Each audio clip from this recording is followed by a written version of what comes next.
Welcome to another episode of Seeing Them Live, a podcast featuring memorable concert stories from live music fans. Everyone has a concert story, and hopefully, one day, we'll hear yours. We have Tom Fitzer as our guest. Dawn listened to many different genres of music. Jessica, welcome to Seeing Them Live. Emma and Barry, welcome to Seeing Them Live. Our guest today is Zuzu Mansour. Rudy, welcome to Seeing Them Live. Today's guest is Jamie James. Hi, this is Doug, producer and co-host for Seeing Them Live. Charles is taking a break, so I'll be filling in as your host for this episode. 3 years ago this weekend, we ran the first episode of Seeing Them Live. Since then, we have produced 44 episodes, including this one. Worldwide, our episodes have been downloaded nearly 3,000 times, with fans in over 30 countries. While he was writing his book, Ticket Stub Stories, a memoir of live music, Charles came up with the idea for this podcast. He found that whenever he told a story about something unusual he witnessed at a concert, the person he talked to lit up with the memory of their own concert experiences. That is when Charles told me about his idea to start a podcast with the goal to capture and chronicle these stories as narrated by the people who attended these iconic shows. When I heard him describe the concept, I was so intrigued I asked him if I could be his producer. By the way, I highly encourage you to check out Charles' book. If you love books about music, history, and culture, you'll really like Ticket Stub Stories. Since this is our third anniversary, we thought it might be a good time to highlight clips from some of our shows. So in this episode, I have curated 8 clips from our library of episodes. If you are new to Seeing Them Live, consider this your sampler episode.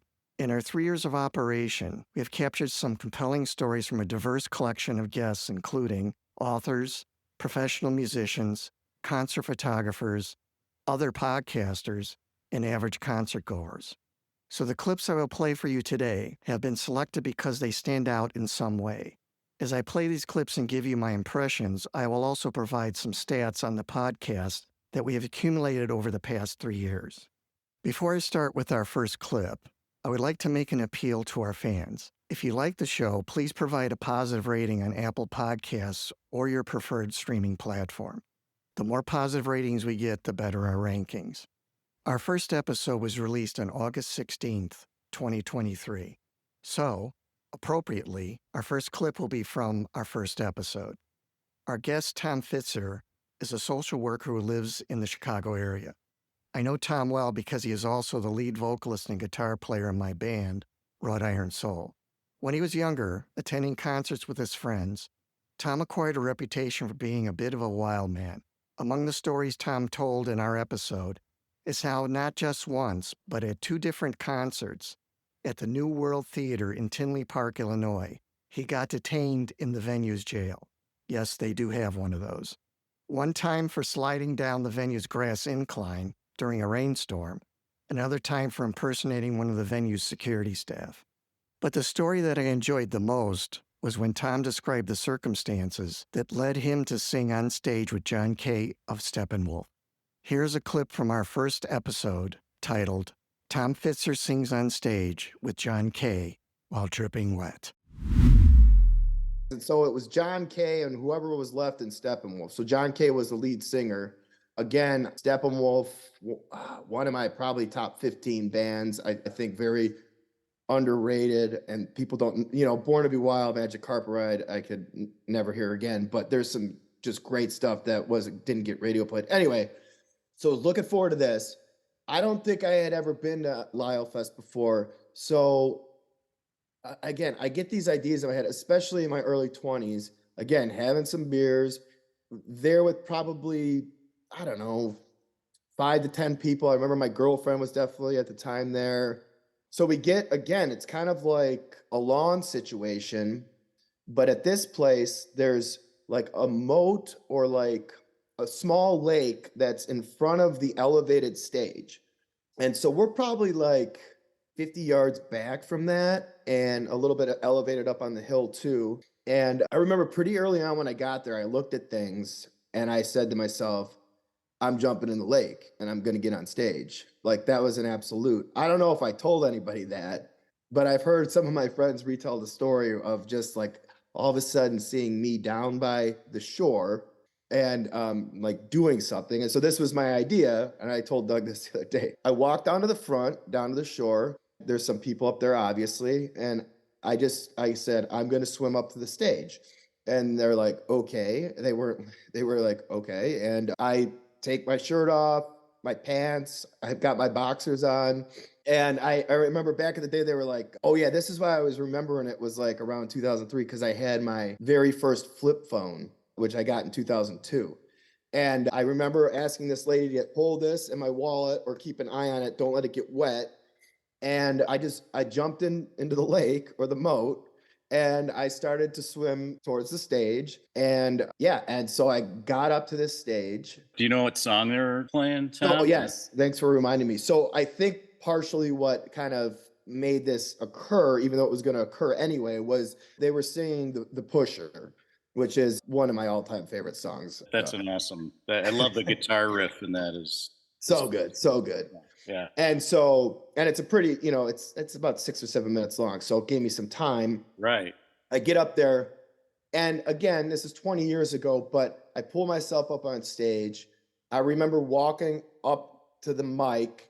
John K's to the right of me. I kind of do a spin. I put my arm around him, and I start singing in the mic with him some of the words. And he kind of looks at me and then just keeps going with it. And we're just like having a good time. Like now, literally, this is probably 5 to 10 seconds that this happens, because before long, a couple security guards are out on the stage, and I knew this was going to happen. And so they chased me around on the stage just for a bit. And as soon as I knew that I was going to get caught, I jumped right back into the moat. That's the ultimate stage dive, right? Yeah, totally. And like, they were not following me in there. They were not coming in there. So I remember kind of taunting them a little bit. I wasn't saying anything out loud, but I was definitely like doing the backstroke. Like instead of a swim, I was just doing the backstroke. And then I remember like security's lined up by the shoreline there, and there's a couple cops there now. And so I'm like, all right, I better get out.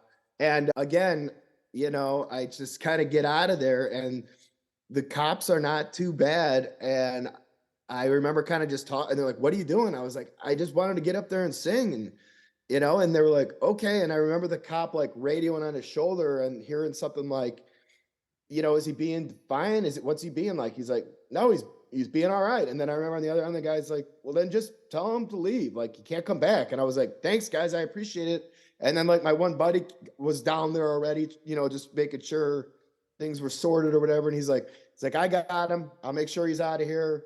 We're going. And then I it was dumb. I missed the rest of the concert. But the funny part of this is stupidly, I remember I got on, my friend who took me home, Dan, had like a crotch rocket motorcycle that he drove there that day. And I got on the back of this thing, like in my back, like I probably put my jeans back on, but I remember I had no shirt on, and I'm holding on to him. And he said it was the worst ride of his life back home to wherever we were going, because I was just like, weaving all over. So it was not safe. It was not a good idea, but he got us home safe. Man, I love that story. Our next clip is from Season 1, Episode 8. If we could pick a single individual, a person that represents the soul and passion of what we're trying to communicate on Seeing Them Live, it would be someone like our guest, Roger Merlot. Roger is a live music superfan. He is a retired car mechanic in his 70s with the energy of a 20-year-old who embarked on an extraordinary journey to experience live music. Notably, he holds a personal record for attending the most consecutive gigs at over 725 nights. He also has a personal record for the most gigs in one night, a staggering 6 gigs at 6 different venues across London on a single evening. As a result, these milestones capture the attention of the media. He has been interviewed by Vice News, The Guardian, and CBC Radio Canada. Clad in a military jacket covered with badges, Roger is instantly recognized by fans and the bands he loves. This has cemented his status as an icon of London's live music scene. This earned him the affectionate name, The Gig Slut, from Debbie Smith of the band Blindness. Roger's dedication to live music goes beyond mere attendance. He meticulously plans his evenings, documenting exact timings and schedules for every gig in a book he calls The Book of Bands.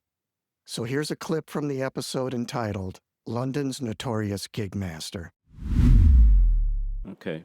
And at that time, too, you also attended some gigs with your wife. And I was just wondering, how often did you guys do that? Well, I didn't meet her till the sort of late 70s, but in the 70s, there were some interesting gigs that popped up. On a Sunday afternoon, you'd go for a few beers, and later in the afternoon, you'd go down to a place called Ham, which is near Richmond again, on the river, and it's quite historic. And there's a polo ground there, you know, where they play horse polo, where you get these guys riding polo using these funny sticks with mallets, or I don't know the technical term for a polo mallet, but yeah. That's it. Yeah, and so we're doing that, and we're there as the plebs going in to tread in after the horses had picked up bits of soil. And one of the polo players is none other than Ginger Baker. Oh my goodness! Yeah, which was really quite a good surprise. And what happened is after the match, he proceeded to play a gig with, at that point, it was a Baker Gurvitz Army. Interesting. You heard of those?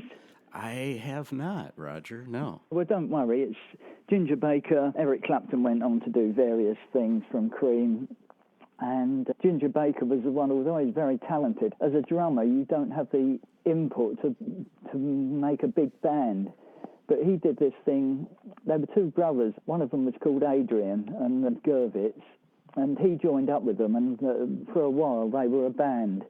Later, Ginger Baker had a thing called Ginger Baker's Air Force, whom I didn't see. But, yeah, that was a good little surprise gig. And then, what else did we see in the 70s? Well, in the early 70s, there'd been a thing on the Isle of Wight, a festival, and some friends of mine did go to that, and we went, and we saw bands like The Doors, Jimi Hendrix, The Who again, Moody Blues, and so that was quite a successful outing. We were very lucky because, I mean, obviously I should have seen Hendrix around London before that, but 2 weeks after this, in 1970, September, he was dead. So that was possibly his last public performance, but I did get to see him, yeah. What I find amazing about Roger's live music experience is that it spans decades from the early classic rock period to London's current punk scene. We were really lucky to have him on the show. Our next clip is from Season 2, Episode 1. I first discovered Dawn through her Instagram posts. Like Roger, she's a prolific attendee of live music events. In addition to sharing great stories about the concerts she's attended, she delivered one of the most compelling accounts ever featured on our show. Her story demonstrates that music is not merely entertainment or a distraction from our mundane existence, but can actually save a life. Dawn's story reminded me of one of my favorite quotes from the acting coach Stella Adler, who said, "Life will beat you down and crush your soul, and art reminds you that you have one." Here's Dawn's story from the episode called Dawn Talks About the Healing Power of Live Music. I'm just going to tell you, this is why I follow music the way I do. And I wouldn't be sitting here talking to you today if I hadn't experienced Soraia, because it wasn't so much, I say life-changing, they saved my life. Just to give you a brief overview, when I had moved to New York in 2017, and I had started a new life. I was living with my girlfriend of 5 years, and she was only 52 years old, and she died of cardiac arrest. Suddenly, never saw it coming. It was completely unexpected. And after she had passed in December of 2021, I was really just severely depressed, didn't want to go anywhere, didn't want to go to anything. And I knew the show was happening in April, and I was like, I'm not going to go. And a friend of mine that I worked with, Gregory, he was a Joan Jett fan. He had seen her back in the 80s. And, he had kind of encouraged me. He's like, it'd be good to get out of the house. I was like, okay, all right, and it was like, who's the opening act? And he's like, I don't know, some band called Soraia. because I don't usually care about the opening acts unless it's for a big band like the Rolling Stones, because they usually have a pretty established artist. Like I saw them play with the Pretenders and Sheryl Crow, but like Billy Idol, I couldn't tell you who his opening act was.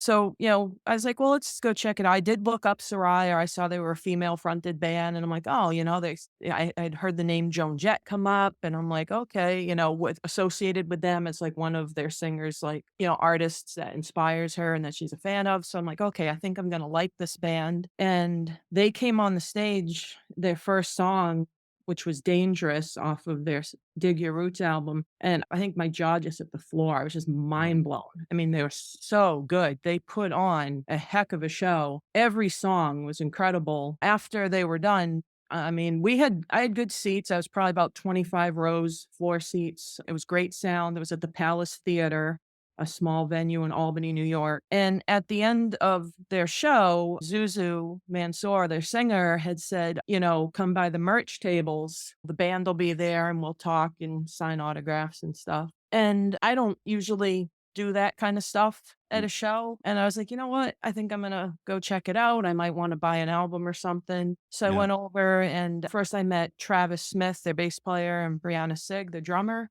and chatted with them briefly and got a picture and was looking at the merch. And then I walked over and saw my friend Gregory, and I was like, all right, well, that was cool. Let's go back to our seats. And he's like, oh, well, don't you want to talk to the singer? She's right over there. I didn't see her. And I'm like, oh, okay, yeah, I'll go talk to Zuzu. It'd be really cool to meet her as well. And she was really cool. I can't remember exactly the conversation. It was probably something like, hey, great show. I enjoyed your music. She was very down to earth, very nice. I got a picture with her. And then went to my seat and I watched Joan Jett absolutely just tear the roof off the place. I mean, she did a 90-minute set. The last like 20 to 30 minutes, she did acoustic music because she had just released that album Change Up, where she did a bunch of her songs acoustically. It was her first time doing it live acoustically. Every single song she did was incredible. I mean, she was great. She was everything I had ever wanted to see. But what was funny was after that show, all I found myself thinking about was Soraia. Like, wow, they were so good. I really want to see them again. And I'm thinking, they must be opening for other bands or have other shows going on. And that week after the show, my whole demeanor changed. I just was happier. I didn't feel as depressed. Like the music just really changed me and I felt better. And so I decided to look up their other tour dates, and they had some shows coming up in May. The next one was actually on my birthday in Pawling, New York at Daryl's house, which is owned by Daryl Hall from Hall & Oates. And I was like, oh, well, that'd be really cool to go to a show. And it's on my birthday, see them. And it's not like a show where they're opening for anybody. They were touring with two other bands off of their label, the Kurt Baker Band and Ryan Hamilton. Okay. I was like, okay, I'm going to do that. And because Pawling, New York's not far from Albany. And I was like, all right, I'm good. And it's been a week since the show. And I'm like, you know what? I want to send a message to Zuzu and just thanking her for the show and doing what she does and meeting with the fans after. And I kind of just gave her a little background of what had happened with the loss of my girlfriend a few months before and how depressed I was. I wasn't going to go to the show. And I did. And it really lifted my spirits and made me feel good and made me feel happy. And I said to her, I'm going to go to your show on my birthday in Pawling, New York. And I also mentioned to her how much I liked the album, the Dig Your Roots album. There's a song on there called Still I Rise that really stands out. That is one of my favorite songs. And I didn't expect much of a response. I mean, I messaged her on Instagram and I wasn't really that active on Instagram at the time. And I figured, okay, if she'll either like the message or she might just send something back saying thank you. I think it was like a few hours later, I got a super long, detailed message from her. It was just thanking me for writing her, how much it made her day, how happy she was that, the music made me feel good and lifted my spirits. And she said that absolutely we could meet and talk after the show in Pawling, New York. And she was going to give me a copy of the Still I Rise single on vinyl. And it was just really nice. A lot more than I ever expected in a response. And it just made my whole weekend, I should say, until the next day, which is when my life took a really dark turn. And it's interesting that I'm talking to you guys about this now because I had another person who wanted to interview me about this about a year ago, but it was still too raw and too hard for me to talk about. I had told some people the story through messages and stuff. Actually, I told Zuzu in a message and some other people. But that day after, I was living in the house that my girlfriend had owned, and I knew I was going to have to move out because we didn't have anything in my name. And I was okay. And I got a call from her mother, and I went over to see her per their request and didn't have a good relationship with them. They didn't like their daughter because she was gay. And I didn't expect the meeting with her parents to go as bad as it did because they were pretty cordial to me during the whole process of her burial and everything. They said, I won't go into full detail, but they said some very ugly things that shouldn't be said to any human being that were very hurtful. And I was in a very vulnerable state. I was still hurting a lot from the loss. And when I left their house that evening and I went back to my house, to the house I was living in, I felt completely destroyed, like I had nothing left. Like, I mean, I thought they were maybe two people that I could possibly have in my corner, even if we weren't going to be close. But the way they treated me was absolutely horrible. And on my way back to my house, I made 3 phone calls, 2 to some friends and 1 to a family member. And of course, none of them answered. So that made me feel more alone.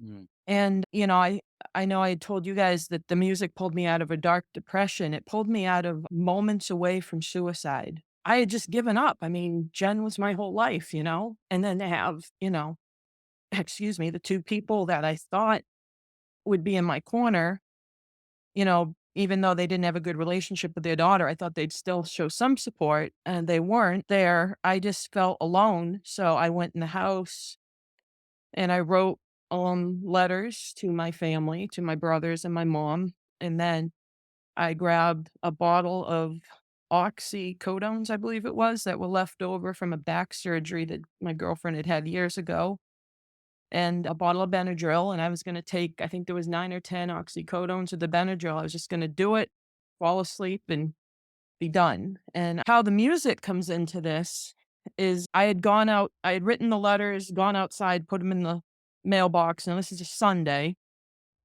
So I was waiting for those to go out the next day. And I went back in the house. I had the pills in my hand and it was eerily quiet. Normally, when I'm in the house, I have something on for background noise, usually the TV or I'm playing a record. But I had just come home and I didn't have anything going on. So the quickest thing for me to grab was my cell phone. And I just put on Apple Music. And the last band I was listening to was Soraia, the Dig Your Roots album. And what song came on? But Still I Rise. And I'm sitting there and I'm listening to the lyrics. And I don't know what it was. I don't know. But at that moment, it was just like a few seconds, but it seemed like longer. Something just clicked in my head like, what are you doing? What the heck are you doing? I was thinking back to the great time I had at the show, the interaction I had with Zuzu, the message I got from her, and what I was looking forward to seeing the band again. And I'm like, I have so much to live for. What am I doing? What the heck am I doing? And so I threw the pills away and I texted my brother, Joe, and I said, you need to call me. It's an emergency. And he did. I really admire Dawn's courage in sharing her story so openly. These days, it's hard to get that kind of honesty. It's a story that stays with you. Many of our listeners must agree because Dawn's episode is the second most downloaded episode. A little later, I'll play a clip from a related episode and fill you in on what she's been doing since. Speaking of our download statistics, I think it's time to reveal our top 10 downloads for the past 3 years as tracked by Simplecast. Coming in at number 10 is Season 2, Episode 16, called Tossed by Sharon, Rudy's Ozzy Encounters. We'll be hearing a clip from that one a little later in this show. Number 9 is Season 2, Episode 15, called From High Hopes to Chaos, Eric and Scott at Jane's Addiction. That episode debuted a new Seeing Them Live segment called The After Show Report, where guests dive into the events of a single concert. In this case, Eric Green and Scott Patrick Wiener shared their reactions to an onstage altercation between Perry Farrell and Dave Navarro at a Jane's Addiction show in Boston, an incident that ultimately led to the cancellation of their reunion tour and a series of legal battles. By the way, both Eric and Scott have been guests on Seeing Them Live in separate episodes.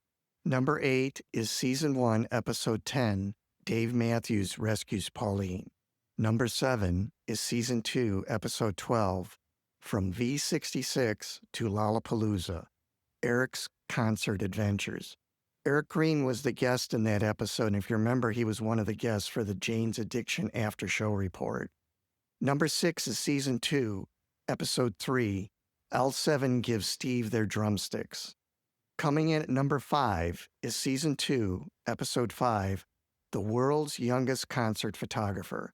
We will be playing a clip from that episode a little later in this show. Number 4 is Season 1, Episode 2, Valerie Makes Eye Contact with Steven Tyler. Number 3 is not really an episode, it's our trailer, so I guess there's a lot of tire kickers out there. Number 2 is Season 2, Episode 1 with Dawn, which we just covered in the last segment. For a long time, Dawn's episode was the number 1 downloaded episode. However, recently, another episode overtook Dawn. It's actually the very next episode we ran in Season 2. So, the number 1 downloaded Seeing Them Live episode over the past 3 years is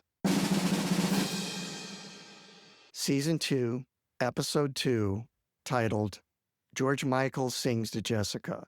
Because of its current status as the number 1 downloaded episode, the next clip I will play will be from Jessica's episode.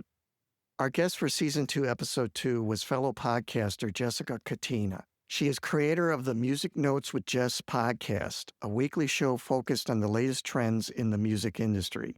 In this clip, Jessica talks about how her father beat her to a seat at a Lady Gaga concert.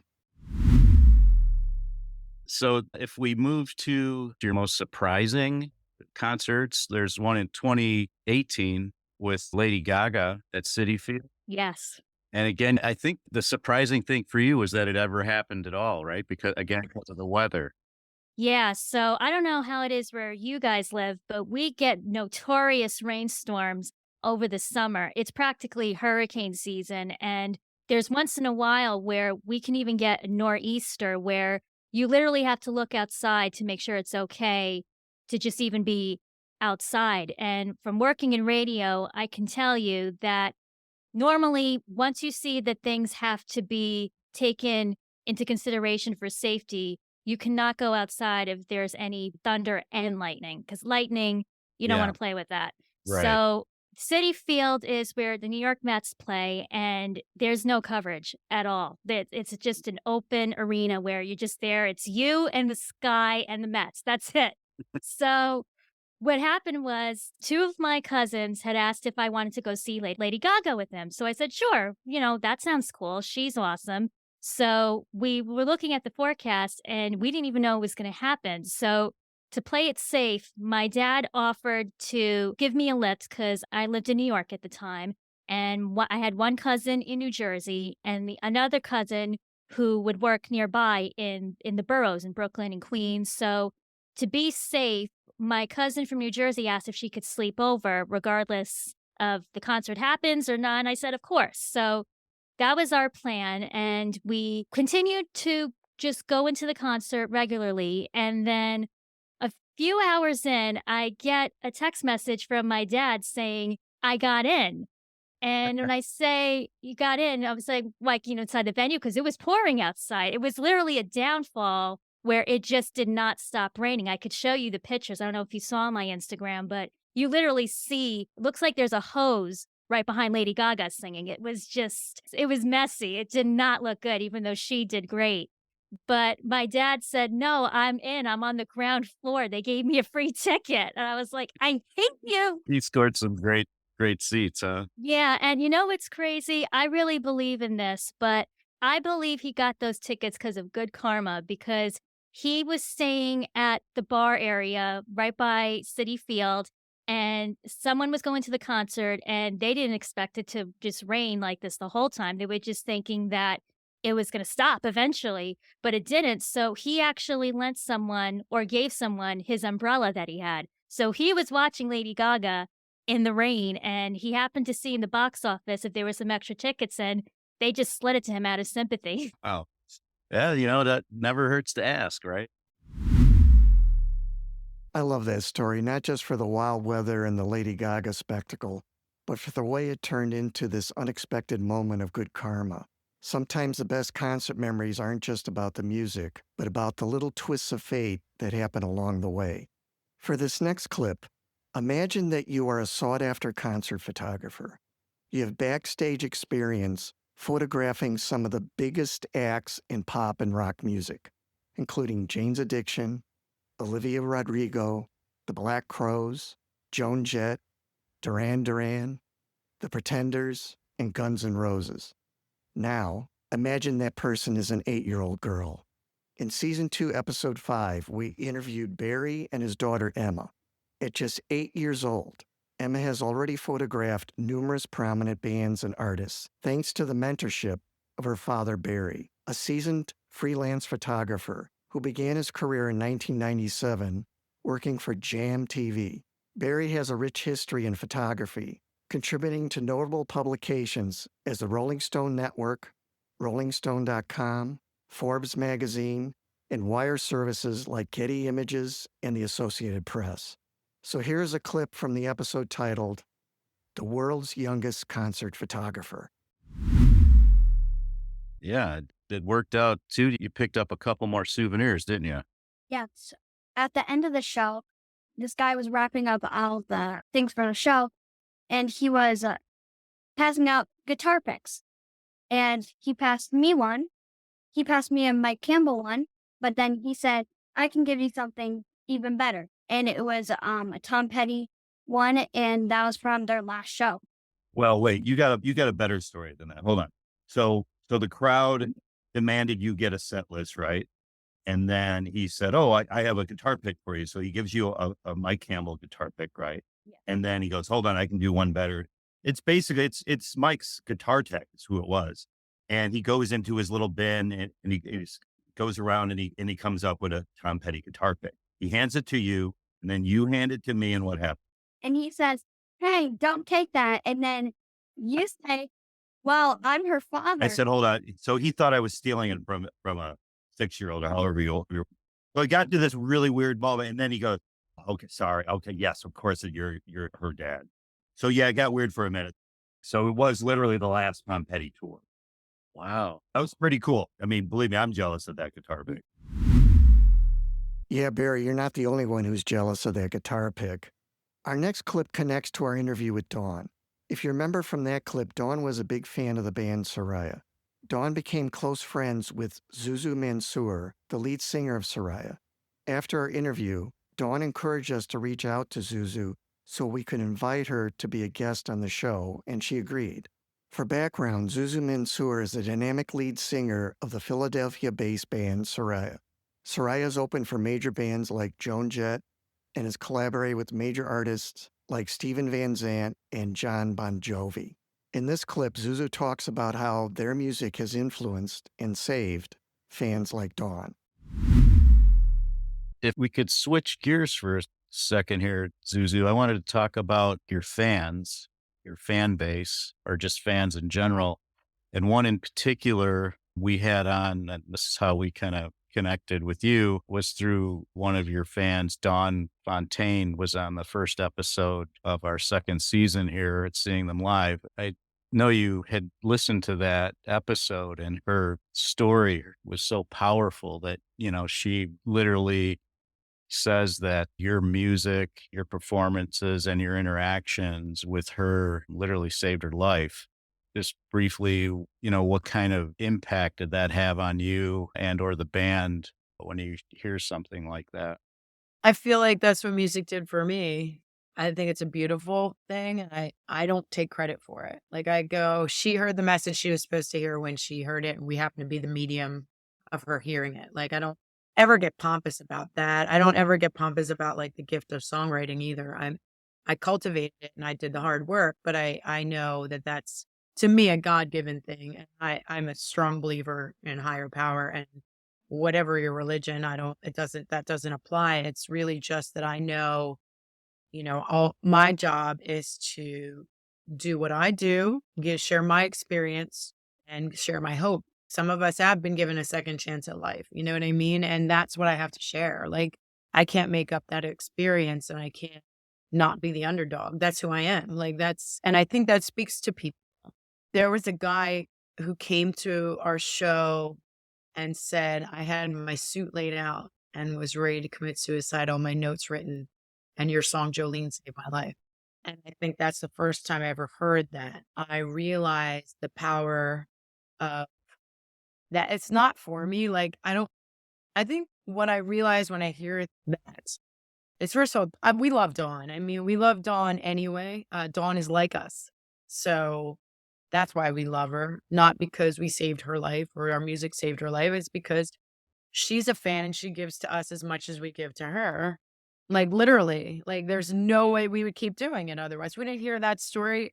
It wouldn't help us on dark days when we want to quit or we can't pay for my cat to eat. I don't care if I eat. My cat doesn't eat. There's a problem in the world. So, like, literally, it gets us through stuff too. And we're just darker people. We've been through stuff. We've been through a lot of stuff. And that resonates with people who have been through stuff. You know what I mean? It doesn't resonate with people who aren't ready to look at that. Like, Iggy would not have resonated with me 10 years before I saw him, but I saw him at the right place, the right time. And I saw him literally one time live.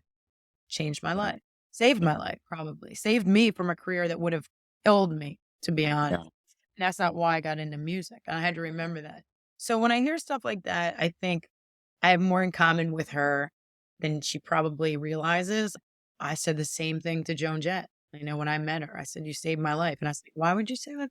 Like, just say that to somebody like that. And I realized, I'm like, well, it's fine. Like, these people did save my life. Music is going to keep saving people's lives. Songs, whether it be a song, a band story, a movie, that's art. That's why we need art. Like, it's really that simple. But her story did affect me. And, it was funny because she loves Still I Rise, and we almost never do that live. So we did it last tour. She came up and she's like, did you see me? And I was like, no, I had my eyes closed because I was trying to remember all the words. So many words. It's funny. It's like, I'm absolutely not trying to say that's smaller than anything. It's huge. It's a huge thing. But what I am trying to say is certain music hits us when we're supposed to hear it. And that's, again, something bigger than or her or us or any of us. It's like, if you're ready to hear it, what's that saying? When you're ready, the teacher appears. That's what I feel like music has always done and will continue to do. That's a powerful reminder of how music connects us, artist and listener, often in ways neither side fully realizes. It's not just about a song or a performance, but about the shared experience and the humanity behind it. Stories like Dawn's and Zuzu's show why art matters and why it will always have the power to save lives. Now for an update on Dawn and Soraia. Dawn has seen the band over 50 times, and we recently learned that she is now booking all of Soraia's gigs. So, congratulations, Dawn. Before I play our next clip, I think it is time for some more podcast stats. As I said during the introduction to this episode, our podcast reaches fans in over 30 countries. So here's the list of the top 10 countries that download our podcast. Number 10, Germany. Number 9, Australia. Number 8, China. Number 7, Spain. Number 6, Singapore. Number 5, Russia. Maybe Putin's a fan. Number 4, the Netherlands. Number 3, Canada. Number 2, the United Kingdom. And the number 1 country that downloads Seeing Them Live, the United States. So our next clip is from Season 2, Episode 16. Our guest was another wild man of live concerts, Rudy Childs. Rudy is a renowned filmmaker and rock photographer, best known for documentaries such as The Dogmatics and 1984, Riding into Hell. In our interview, he spoke candidly about his early struggles with drugs. This led to an encounter with Sharon Osbourne as highlighted in this clip. Here's Rudy in the episode Tossed by Sharon, Rudy's Ozzy encounter.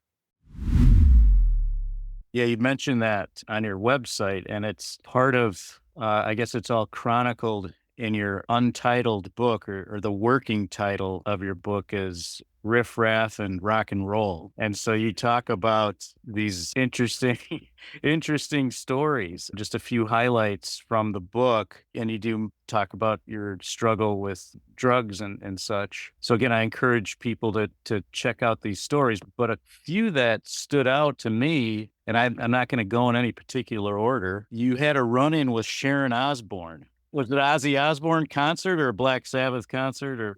You know, it was an Ozzy concert. It was 82, and it was the Merriweather. By this time, 78, I start taking pictures. By about 82, I start figuring out that I could get passes somehow. And part of how we got the passes was we would go to the hotel and meet the band, and we'd meet Ted Nugent and stuff like that, get his autograph. And, I had a friend that was a flim flam artist, and he was kind of like, oh, can you get me passes? He'd ask people and stuff, but we weren't girls, so we weren't going to get passes unless we had drugs. So we ended up kind of weaseling our way into a few situations with drugs. For the most part, we relied on this one guy. He ended up getting us passes to this Ozzy concert. I've been sober for like 37 years now, but back then I was not sober, and we'd smoked some angel dust, and I was pretty high, and I was sitting outside the dressing room, and I decided I wanted to go. I was getting impatient, and that stuff kind of makes you more aggressive. And I just went into the dressing room because I wanted to get high with Ozzy. And there wasn't anyone around to stop me. And then once I got inside, there was another door back to the right. And I was like, well, that must be where Ozzy is, because there's these two ladies over there. And she turns around, sees me, and it's Sharon. So she's like, what are you doing in here? Get out, get out. Started screaming at me. Somehow security barreled in and grabbed me, and they're dragging me out. Did you ever meet Ozzy or? Yeah, I did. Yeah, Ozzy was really cool. I met him finally. We were trying to find in 84, I was trying to find Motley Crue or something in one of the hotels in the Four Seasons. And he came out, and he had this big old fur coat on and stuff. All the times I've met him, like at an album signing, he was always kind of just quiet and just observed and noticed. But one time we talked to him, and I said something about having pictures of the Randy Rhoads show back in 81 in Towson, Maryland. And he was, oh my God, it kind of got his attention. But for the most part, those guys I see a lot of the artists, when you talk to them, they just seem like hear so many stories from people, and, they just kind of try to just listen. It's really hard to get them to engage. There are some that I've had good relationships with over the years, though, and reached that point where you can have a dialogue with them. But a lot of rock stars, when they're in that certain mode, they're just doing their job. So it's kind of hard to catch them, and you got to catch them at a restaurant or something like that. Well, I guess that's the hard way to meet Sharon Osbourne. Fortunately, Rudy had the courage to face his addiction, and years later was able to connect with Ozzy in a much more, shall we say, civilized setting. I think this story does illustrate how rock and roll encounters can range from pure chaos to genuine connection. I guess sometimes you just have to survive the first kind to get to the second. Before I play our last clip, I want to provide some final statistics on the podcast. This list is the top 10 streaming platforms where people download Seeing Them Live. Number 10 is Double Twist Cloud Player, whatever that is. Number 9 is Facebook. And by the way, we have a Seeing Them Live page on Facebook. Just log into Facebook and search for Seeing Them Live. Number 8, Overcast. Number 7, Microsoft Edge. Number 6, iTunes. Number 5, Spotify. Number 4, Simplecast. Number 3, Mobile Safari. Number 2, Chrome. And the number 1 streaming platform for Seeing Them Live, Apple Podcasts. So as I suggested in the introduction to this episode, the best way you can help the podcast is to provide a positive rating on Apple Podcasts. All right, for our final clip, we're going to Season 3, Episode 6 with guest Jamie James. Jamie is a Canadian guitarist, singer, and songwriter who has been performing professionally since 1978. His career journey runs from leading the King Bees in his early days to performing alongside Hollywood legends like Harry Dean Stanton and Dennis Quaid. Throughout the show, we've heard some wild tales from concertgoers about the chaos they've seen unfold on stage. In this clip, Jamie flips the perspective, sharing what he witnessed from the other side of the stage during a wild gig with AC/DC and ZZ Top, one that took a very unexpected and dangerous turn. But anyway, all of a sudden one day I get a phone call from the president of RSO, Al Corey, and he was really a very active guy in the music business. He had worked at Capitol and helped break the Beatles and all this stuff. And he goes, Jamie, you sitting down? You sitting down? I said, what do you mean? What's going on? I thought he was going to drop us from the label. No, sit down. I sat down. He goes, Jamie, we got a hit. I said, what do you mean we got a hit? My mistake. It's on heavy rotation, 3 stations in Detroit. You got a hit. We gotta go. You gotta go and do some big shows. I said, what do you mean big shows? And so then they put us on some of these big. So when Humble Pie canceled, this was with ZZ Top and AC/DC, and Sammy Hagar went on before we did, and he got bottled off stage. I think he got like 2 or 3 songs in. He got bottled up. So we're on there to take Humble Pie's place, but they didn't make an announcement, I think, until that show. And by the way, I had forgotten about that until you guys, one of you guys did your research, because when I read your thing that you sent me the other day, I went, oh man, I forgot. Because all these years I thought it was because we sucked. But actually, the truth is, when we walked out on stage, I could feel a little hostility because we were wearing Colonel Sanders ties. We had short hair. This was in Toledo in the Midwest with all these neo-hippie kids that were drinking beer and don't know their ass from their elbow as far as rock and roll. So I said to Michael and Rex, okay, guys, we got to go right into My Mistake because it's a big hit in this area. So we go right into My Mistake, and most of the audience, as soon as I start playing the rip, da da da da da da da, most of the audience gets up. But there was a small cluster of people in the beginning that started throwing eggs and tomatoes and shit at us. I looked over, Michael had an egg dripping off his thing. And then somebody threw up a full bottle of whiskey, it looked like, and it didn't make the stage, and it hit this girl on the top of the head. And from where I was standing on stage, all I could see was this sheet of blood washed down her face, and that's it. I stopped. And I looked at the guy, saw who threw the bottle, and I looked at it, and I said, listen, you asshole, just come up here right now because I want to shove this fucking guitar down your throat. You don't know the first thing about rock and roll. You have just ruined this girl's week, maybe her month.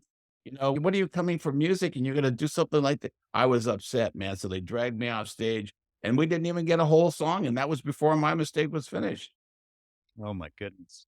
Yeah, that's nuts. I was also reading that they were selling, I vaguely remember these things, these Olympia kegs. They're like round white orbs of beer. There was a lot of beer there, man. Well, it's like 5 gallons of beer, and it has a tap on it. And I guess people were throwing those things around, like when they were empty, of course. I went down and tried to find that girl. All I remember is I saw the ambulance take her out of there, and I was really disheartened, man. I just thought, what are these fans these days coming to? Because as you saw, I loved going to music shows in the late 60s and early 70s. No one ever behaved like that, man. You know what I mean? It was a whole different thing. And I don't know, man, throwing stuff at bands or whatever, Yeah, we looked different. And I remember a couple of the guys from AC/DC came to our trailer to say, give their apologies, and someone from ZZ Top. And we got paid our full money, but it still didn't soften the blow. It was a tough blow, but we survived. Yeah. So your most disappointing concert, you were the concert. That's right. Yeah. What I like about this story is that even in the madness of a stage under siege, Jamie's first thought was to protect the fans and stand up for what's right. Well, that's it for our 3-year anniversary episode. I want to thank Charles for coming up with the idea for this podcast, our fans who listen, and all the guests we've had over the past 3 years. If you'd like to drop me a line, you can send an email to dflorzak@seeingthemlive.com. That's D as in Doug, and then my last name, Florzak at seeingthemlive.com. If you want to share your concert experiences with us, please go to our website at seeingthemlive.com, click on Become a Guest, and fill out the form. Maybe the next concert story we tell will be yours. That's a wrap for our show. I want to thank today's guests for sharing their concert stories with us.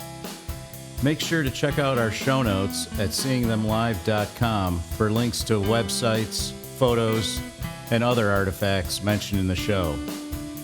I also want to thank my producer, Doug Florzak. The theme music for the show was composed by Doug and is featured on his album, Flagstone. If you have a concert story you'd like to share on our podcast, please visit our website and click on Become a Guest in the main menu. Then fill out the form and click the Submit button. If you seem like a good fit for the show, we'll contact you via email. I guess it's time to head for the exits. We'll see you next time on Seeing Them Live.